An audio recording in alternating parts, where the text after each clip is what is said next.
And after months of inaction, state Republicans unveil their plan for fighting COVID-19 in Wisconsin.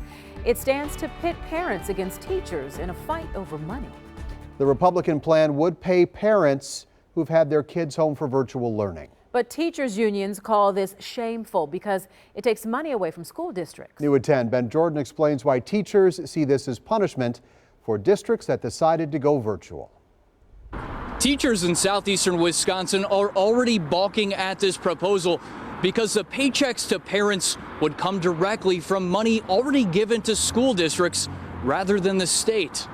Republicans who control the state legislature want to send parents a check for $371 if their student has been learning virtually at least 50% of the time since September. I think it would help. John Davis says he could use the cash to make up for all he spent on technology to help his high school daughter learn from home. You had to get a laptop program to protect the laptop. Assembly Speaker and Burlington Republican Robin Voss says the checks would be half of the per pupil aid increase school districts received this year. Quote, if a school board provides virtual instruction to a pupil in lieu of in-person instruction during the 2020-21 school year, the board shall pay $371 to the parent or guardian of the pupil. I find this proposal very alarming. Angelina Cruz is the president of Racine's Teachers Union.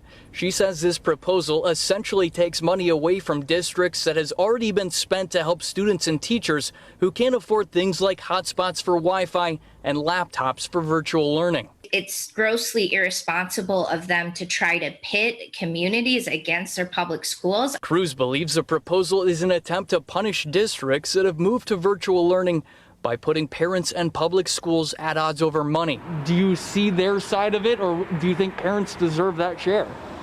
Well, I think both deserve to share, the school and the parents, but right now I'll give it to the parents since there is no school.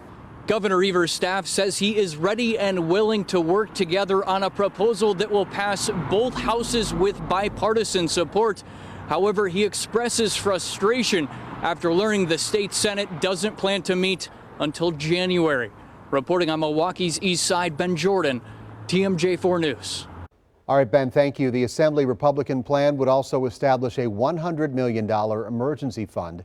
That is much less than the $500 million Governor Evers has asked for to fight the virus. It would force teachers back into the classroom by the end of January, with some exceptions. Plus, it would limit the ability to sue schools, businesses, and local governments in case somebody who has to go back to work gets sick. The Assembly's Democratic Minority Leader, Representative Gordon Hens of Oshkosh, responded with this statement saying, quote, there are so many extremely politically divisive items in this legislation at a time when we need the opposite.